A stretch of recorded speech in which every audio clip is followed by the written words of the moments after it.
Hello friends, मैं CA मोहित पंडित आप सबका स्वागत करता हूं आपके अपने चैनल टैक्स गपशप में। ये तो हम सब जानते हैं कि सैलरी के ऊपर जीएसटी नहीं लगता, बट क्या कोई ऐसे केसेस अराइज हो सकते हैं जहां पे सैलरी पे भी कुछ जीएसटी का इम्पैक्ट हो। जैसे कि आपने प्रीवियसली देखा होगा कि डायरेक्टर रेम्युनरेशन के ऊपर भी जीएसटी का इम्पैक्ट और काफ़ी सारी जो है इसके ऊपर डिस्कशन पास्ट में रही थी। सेम जो है इशू अराइज हुआ है गुजरात एडवांस रूलिंग अथॉरिटी के केसेस में, जहां पे एक डिसीजन की वजह से ये काफी ज्यादा कंफ्यूजन क्रिएट हो रही है कि सैलरी के केस में क्या रहेगा। तो इसके लिए मैं आपके साथ वो डिसीजन शेयर करता हूं कि जहां पे एक केस की वजह से ये इशू अराइज हुआ है। तो इसमें हम देखेंगे ये जो केस है Gujarat authority for advance ruling, जहां पे एप्लीकेंट मैसर्स एमनियल फार्मास्यूटिकल्स प्राइवेट लिमिटेड, जहां पे एप्लीकेंट ने जो है अपने अपॉइंटमेंट लेटर पे कंडीशंस रखी थी कि अगर कोई एम्प्लॉय जो है नोटिस पीरियड पे जो है सर्व नहीं करता अपनी सर्विसेज, तो ऐसे केसेस में जो है उसको जो है कंपनसेशन देना होगा। तो ऐसे केसेस में जो एम्प्लॉय के द्वारा जो कंपनसेशन कंपनी को मिला है, वहां पे जीएसटी का क्या इम्प्लीकेशन है वो इस एडवांस रूलिंग के डिसीजन में हम देखेंगे। तो ब्रीफ फैक्ट इसके देखते हैं। ब्रीफ फैक्ट कहता है applicant submitted that they are a 100% EOU engage in the manufacturing of pharmaceutical products. ठीक है, तो ये जो कंपनी है वो 100% एक्सपोर्ट ओरिएंटेड यूनिट है जो फार्मास्यूटिकल प्रोडक्ट्स में डील करती है।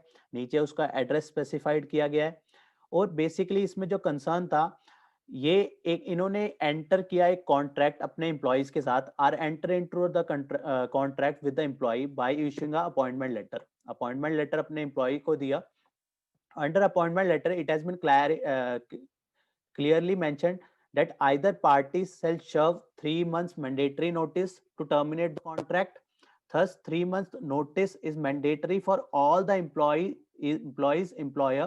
In case of any employee does not serve the notice period after tendering the resignation, then as per the contract of the appointment letter condition, company is entitled to recover the notice pay from the agreed portion of the salary to compensate the loss of the company.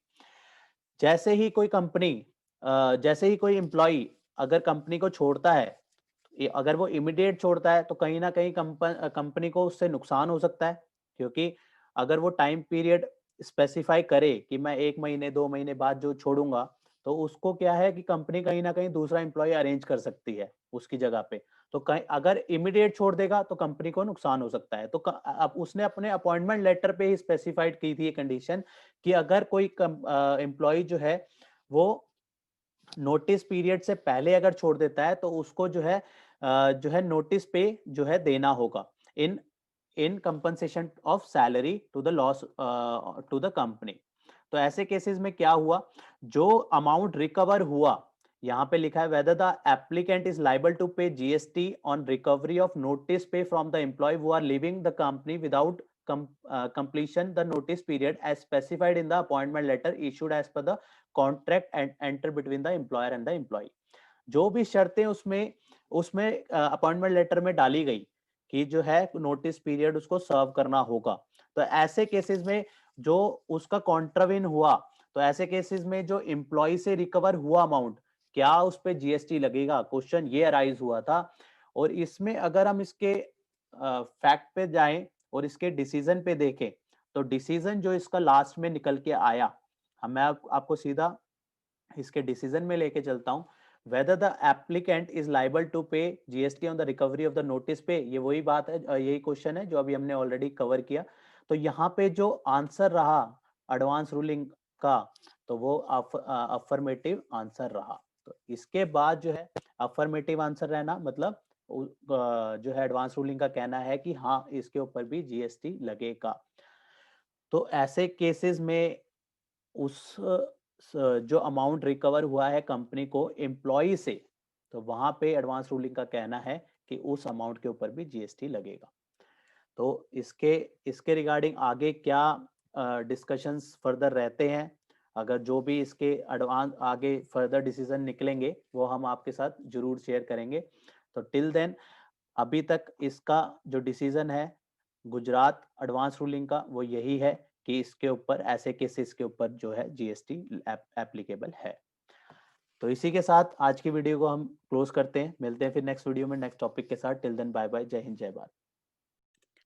Hope आपको ये information पसंद आई होगी, तो इसे like कीजिए, share कीजिए। Regular updates के लिए आप हमारे चैनल को सब्सक्राइब करें, नोटिफिकेशन बेल आइकन को प्रेस करना ना भूलें, ताकि जैसे ही नया अपडेट डालें आपको वो इमीडिएटली मिल जाए। Thanks for watching.